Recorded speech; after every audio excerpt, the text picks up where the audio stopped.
everyone, welcome back. This is Divya here. Welcome to my channel. It was quite dusty in Kuwait for the past couple of days, so we have to take our car for a wash.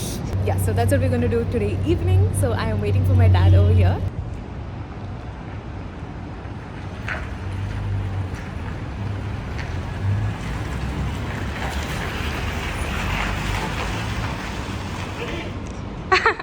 Ready, come on. Welcome. Hi, Acha. Hello, come. So guys, this is my Acha. Acha, say hi. നമുക്ക് അച്ഛൻ്റെ അടുത്ത് കുറച്ച് questions ചോദിക്കാം, okay? Because land ക്രൂസറിൻ്റെ experience എന്ന് പറഞ്ഞാൽ എന്തായാലും എല്ലാ automotive എന്തൂസിയാസ്റ്റിനും ഭയങ്കര അറിയണമെന്ന് ആഗ്രഹമുള്ള കാര്യമാണ്. So even I am like that. So it's been a while since we got this Land Cruiser. അപ്പം അച്ഛൻ is actually really interested in cars since a very long time. അപ്പം he is kind of like an expert at this point. So ഇന്ന് നമ്മൾ അച്ഛൻ്റെ അടുത്ത് കുറച്ച് questions ചോദിക്കാൻ പോവാണ് about the Land Cruiser experience, something like a mini review. So നമ്മൾ രണ്ടുപേരും ഇപ്പം കാർ വാഷിലോട്ട് പോവാണ്. സോ അപ്പോഴത്തേക്കും നമുക്ക് അച്ഛൻ്റെ അടുത്ത് കുറച്ച് ക്വസ്റ്റ്യൻസ് ചോദിക്കാം. He has owned this Land cruiser from 2018. അപ്പം എന്താ അച്ഛൻ ഇതിന്റെ സ്റ്റോറി? എങ്ങനെയാണ് അച്ഛൻ ലാൻഡ് ക്രൂസറിൽ എത്തിച്ചേർന്നത്? 97 കുവൈറ്റിൽ വന്ന് അപ്പോൾ തന്നെ ഒരു വണ്ടി ഡ്രൈവിംഗ് ലൈസൻസ് എടുത്തതിന് ശേഷം ഒരു വണ്ടി നോക്കാനായിട്ട് പോയി. അപ്പോൾ ആദ്യമായിട്ട് എടുക്കുന്നത് കൊണ്ട് ഒരു സെക്കൻഡ് ഹാൻഡ് വണ്ടി മതിയെന്ന് വിചാരിച്ച് കൂടെ വർക്ക് ചെയ്ത ഒരാൾ കാനഡയ്ക്ക് മൈഗ്രേറ്റ് ചെയ്ത്, അപ്പോൾ അദ്ദേഹത്തിൻ്റെ എന്നൊരു ഷവർലെ കോർസിക്ക, അത് 6 സിലിണ്ടറായിരുന്നു, 3300 cc വണ്ടിയായിരുന്നു. അത് വാങ്ങിച്ചു. ഫ്യൂ ഇയേഴ്സ് ഓൾഡ് ആയിരുന്നു. It's A blue Corsica. എത്രയാണ് വാങ്ങിച്ചത്? അത് വളരെ ചീപ്പ് പ്രൈസ് ആയിരുന്നു. പ്രത്യേകിച്ച് അമേരിക്കൻ കാറുകൾക്ക് സെക്കൻഡ് ഹാൻഡ് മാർക്കറ്റ് വളരെ വിലക്കുറവാണ്. 450 KD ആയിരുന്നു ആ സമയത്തുണ്ടായിരുന്നു. Guys, 450 KD. 450 KD എന്ന് പറയുമ്പോൾ ഇറ്റ്സ് വെരി ലെസ്, ഓക്കെ? അന്നത്തെ സമയത്ത് ഇവിടെ അതിനെ നമ്മൾ ഉപയോഗിച്ച് ഏകദേശം 3 കൊല്ലം ഉപയോഗിച്ച്. പക്ഷേ ഇൻട്രസ്റ്റിംഗ് എന്ന് പറഞ്ഞാൽ എന്തുകൊണ്ടാണ് വില കമ്പനി സെക്കൻഡ് ഹാൻഡ് കുറഞ്ഞിരിക്കുന്നത് വെച്ച് കഴിഞ്ഞാൽ അതിൻ്റെ മെയിൻ്റനൻസ് കാരണമാണ്. അത് റിലയബിൾ കാറല്ല. എപ്പോഴും ബ്രേക്ക് ഡൗൺ വരും, മെയിൻ്റനൻസ് വരും. അതിനകത്ത് ചെയ്യാത്ത കാര്യങ്ങളൊന്നുമില്ല. ഈവൻ പെയിൻറ്റിങ് വരെ, ഫുൾ ബോഡി പെയിൻറ്റിങ് വരെ നമ്മൾ അതിനകത്ത് ചെയ്ത്, ഷോക്ക് അബ്സോർവർ മാറി, അങ്ങനെ പല കാര്യങ്ങളും ചെയ്ത്, പെട്രോൾ പമ്പ് മാറി, ഗിയർ ഷിഫ്റ്റിങ്ങിൻ്റെ ഇഷ്യൂസ് ഉണ്ടായി. അങ്ങനെ മേജറായിട്ടുള്ള ഇഷ്യൂ എല്ലാം കൂടി വന്നിട്ട് കാറിൻ്റെ 2 times 3 times തന്നെ മെയിൻ്റനൻസ് കോസ്റ്റ് ആയിട്ടുണ്ട്. അപ്പോൾ അങ്ങനെ ഇരിക്കുന്ന സമയത്തിന് ഇനിയിപ്പോൾ ഒരു പുതിയ വണ്ടിയെ പറ്റി ചിന്തിക്കണമെന്ന് പറഞ്ഞപ്പോൾ, ഇനി ഒരു പുതിയ വണ്ടി വാങ്ങിക്കാമെന്ന് വെച്ചപ്പോൾ നമ്മൾ ടൊയോട്ട ആ സമയത്തിന് ഈക്കോ എന്നും പറഞ്ഞുകൊണ്ട് സ്മാൾ കാർ ഒന്ന് ഇറങ്ങിയായിരുന്നു. ഈക്കോ അത് ഓൺലി 4 സിലിണ്ടർ 1300 cc. ചെറിയ വണ്ടിയാണ്. അതെ, കൊറോളയുടെ ജൂനിയർ. ഇപ്പോഴത്തെ യാറിസ് എന്ന് പറഞ്ഞ് ടൊയോട്ടയുടെ ഒരു വണ്ടിയുണ്ട്, അതിൻ്റെ പഴയ വേർഷനായിരുന്നു ഈക്കോ. അപ്പോൾ അതങ്ങനെ ബുക്ക് ചെയ്തിട്ട് നമ്മൾ കാത്തിരുന്നു. അതിനും വളരെയേറെ ചീപ്പ്. അതിൻ്റെ പ്രൈസ്, പുതിയതിൻ്റെ പ്രൈസ് 2800 KD ആയിരുന്നു. അങ്ങനെ ബുക്ക് ചെയ്തിരുന്നപ്പോൾ അതിന് സ്റ്റോക്കിലില്ല. അടുത്ത ബാച്ചിൽ വണ്ടി വരത്തുള്ളൂ, 1-2 ആഴ്ച കഴിയും. അപ്പോൾ ആ സമയത്ത് നമ്മുടെ ഒരു ബോസിൻ്റെ കൂടെ ഞാൻ പുതിയ കൊറോള വാങ്ങിച്ചു ഫ്യൂ മന്ത്സ് ബാക്ക്. അപ്പോൾ അതിൽ സഞ്ചരിച്ചപ്പോൾ ആ എഗ് ഷേപ്പ്ഡ് വൈറ്റ് കളറ് ഉരുണ്ട ഷേപ്പിലുള്ളൊരു പുതിയ മോഡൽ വന്നു. അത് വളരെ അട്രാക്റ്റ് ആയിരുന്നു ആ സമയത്ത്. അപ്പോൾ അതിന് കുറച്ച് ഡിഫറൻസ് മാത്രമേ ഉണ്ടായിരുന്നുള്ളൂ. 3600 അങ്ങനെയൊക്കെ ആവത്തുള്ളൂ. അപ്പോൾ അതുകൊണ്ട് നമ്മളത് പോയിട്ട് അതിൻ്റെ ബുക്കിങ് മറ്റേ മാറ്റിയിട്ട് കൊറോളയിലേക്ക് മാറ്റി. അങ്ങനെ 2002 കൊറോള എടുത്തു. അങ്ങനെ നമ്മൾ ബ്രാൻഡ് ന്യൂ കാറിലേക്ക് ഒന്ന് രംഗപ്രവേശനം ചെയ്തു. ആ കാറ് നമ്മൾ ഏകദേശം 2008 വരെ ഓടിച്ചു, 6 years. അപ്പോൾ ഏകദേശം 1.5 lakhs kilometer ഓടിച്ചു, 1.6 ഐ തിങ്ക് എക്സാക്ട്ലി. അപ്പോൾ അത് 1.6 lakh ആയിട്ടും ഒരു മെയിൻ്റനൻസും വരുന്നില്ലെന്ന് മാത്രമല്ല, വളരെ മൈലേജാണ്. 14-15 കിലോമീറ്ററാണ് മൈലേജ് 4 സിലിണ്ടർ. അപ്പോൾ ആ സമയത്തൊന്ന് അപ്ഗ്രേഡ് ചെയ്ത് SUV-നെ പറ്റി ഒരു ഐഡിയ വന്നു. അതെ, അപ്പോൾ തന്നെ ആൾറെഡി നമ്മൾ ടോട്ടൽ റിലയബിലിറ്റി മനസ്സിലായെങ്കിലും നമുക്ക് മാർക്കറ്റിലെ പജീറോ വളരെയേറെ കൂടുതലുണ്ടായിരുന്നു. അപ്പോൾ യൂസ്ഡ് പജീറോകൾ വളരെയേറെ വിലക്കുറവിൽ കിട്ടുന്നുണ്ടായിരുന്നു. അപ്പോൾ അങ്ങനെ ഒരു 2007 ഓർ മറ്റേ പജീറോ എടുത്ത്, ബ്ലാക്ക് കളറല്ല, വൈറ്റ് കളർ, അറൗണ്ട് 4000 KD അങ്ങനെ ആ റേറ്റിലായിരുന്നു. അതിനെ 3 years ഓടിച്ച്. അത് 3000 cc 6 cylinder എഞ്ചിനായിരുന്നു. അതും 6 ആയിരുന്നു. പക്ഷെ എന്നാലും അതിൻ്റെ എഞ്ചിൻ പവർ അണ്ടർ പവർ തന്നെ ഫീൽ ചെയ്യുമായിരുന്നു. 3000 cc ആയിട്ട് ഓടി എന്ന് വെച്ചാൽ അപ്പോഴും തന്നെ. അപ്പോൾ ആ ഒരു സമയങ്ങളിൽ അവരത് എഞ്ചിൻ അപ്ഗ്രേഡ് ചെയ്ത് 3.8 cc ആക്കി മാറ്റി. 3800 cc എഞ്ചിന് വേറെ എഞ്ചിൻ വെച്ചിട്ട് പുതിയ മോഡലുകൾ ഇറക്കാൻ തുടങ്ങി. അപ്പോൾ ആ സമയത്ത് നമ്മൾ വിചാരിച്ചാൽ നമുക്ക് ആ മോഡലിലേക്ക് മാറാമെന്ന് പറഞ്ഞാൽ അതും ഒരു വളരെയേറെ ഒരു കൊല്ലത്തിൽ താഴെ പഴയ ഒരു വണ്ടി നമുക്ക് സെക്കൻഡ് ഹാൻഡ് കിട്ടി. ഓ ഈ ബ്ലാക്ക് കളർ പജീറോ. അതിന് പജീറോ ന്യൂ മോഡൽ എന്നാ പറഞ്ഞുകൊണ്ടിരുന്നത്. പക്ഷേ ഈ പഴയ പജീറോ നല്ല രസമായിരുന്നു. വളരെ വിരളം വണ്ടിക്കേ ഉള്ളൂ ഫ്രണ്ടില് ഇതായിട്ട് വരുന്നത്. അതായത് ക്രോമിന്റെ ക്രാഷ് കാർഡൊക്കെ വെച്ച് ഒറിജിനൽ ഫിറ്റ്മെന്റ് ആയിട്ട് വരുന്നത്. അത് അഡീഷണൽ ഫിറ്റിംഗ് ആണെങ്കിൽ അത് ഇല്ലീഗലാണ്. പക്ഷെ അതിന്റെ ഒറിജിനൽ വന്നത് കാരണം അത് ലീഗലായിരുന്നു, ഒരു കുഴപ്പമില്ലായിരുന്നു.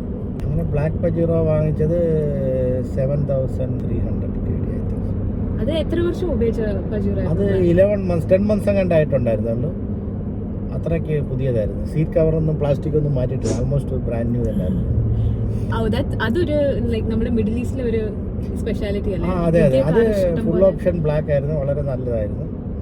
പക്ഷെ ഒറ്റ കാര്യമുള്ളൂ, മിഡിൽ ഈസ്റ്റിനെ സംബന്ധിച്ച് വളരെ ഡസ്റ്റി ക്ലൈമറ്റ് ആയതുകൊണ്ട് അപ്പോൾ അത് ഡസ്റ്റ് വന്നു കഴിഞ്ഞാൽ അതിൻ്റെ പുറത്ത് മൊത്തം ഡസ്റ്റ് പിടിച്ചിരിക്കും. എവറി ഡേ അത് വളരെയേറെ ക്ലീനിങ് വളരെയേറെ ബുദ്ധിമുട്ടാണ് മെയിൻറ്റെയിൻ ചെയ്യാൻ.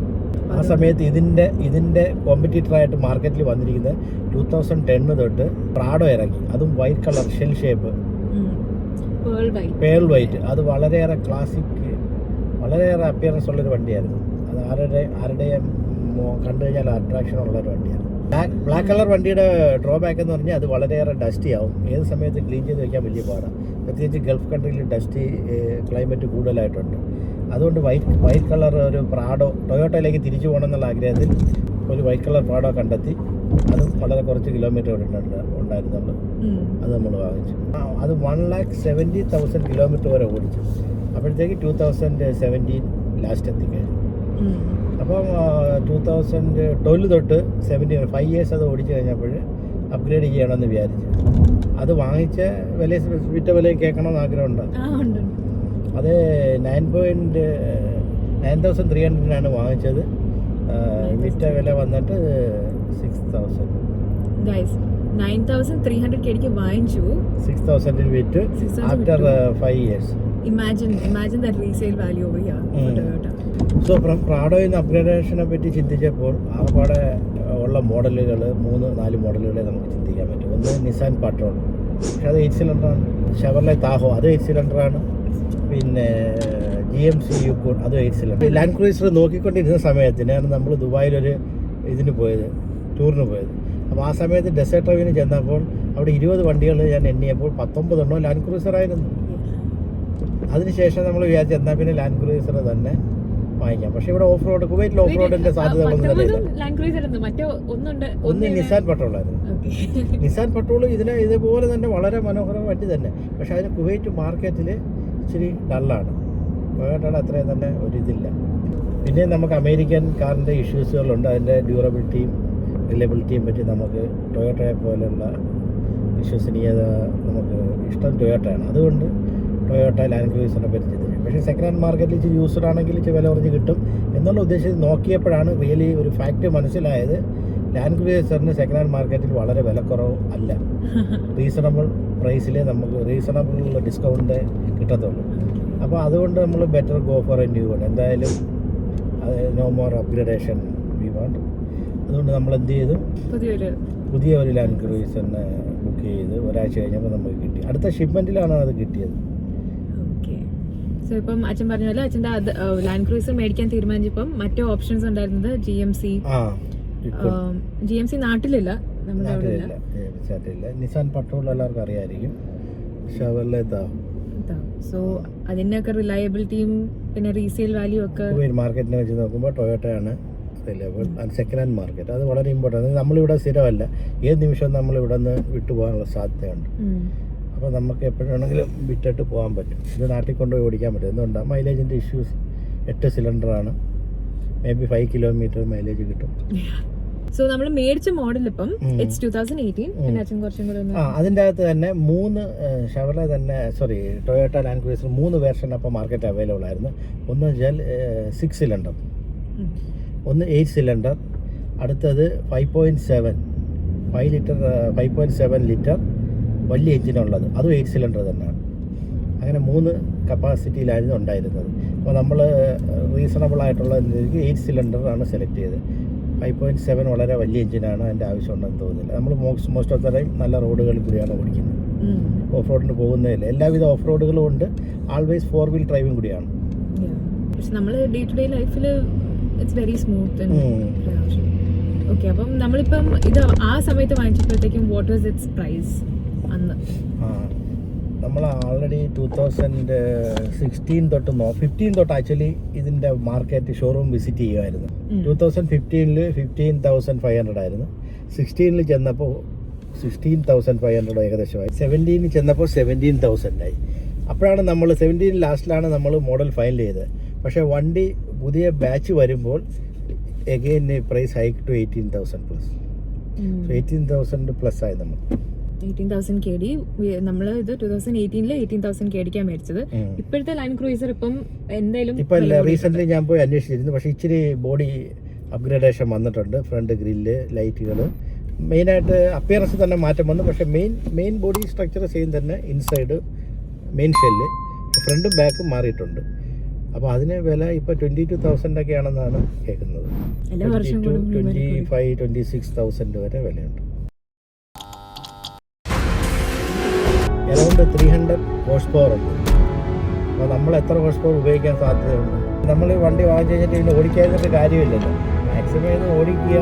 വളരെ ഇമ്പോർട്ടന്റ് ആയിട്ടുള്ള കാര്യം ആൾക്കാർ വിചാരിക്കും നമ്മൾ ഇത്രയും എക്സ്പെൻസീവ് ആയിട്ടുള്ളൊരു വണ്ടി മേടിച്ചു, ഇത്രയും ഹെവി ആയിട്ടുള്ളൊരു വണ്ടി മേടിച്ചു, ഇതിന്റെ ഒരു സർവീസ് കോസ്റ്റ് അതേപോലെ ഒരു ഹെക്ടിക് ആൻഡ് എക്സ്പെൻസീവ് ഒരു അഫെയർ ആയിരിക്കും എന്ന് വിചാരിക്കും. ഇൻട്രസ്റ്റിംഗ് ആയിട്ടുള്ള ഒരു കാര്യം ഇവിടുത്തെ പെട്രോളിന്റെ വിലയാണ്.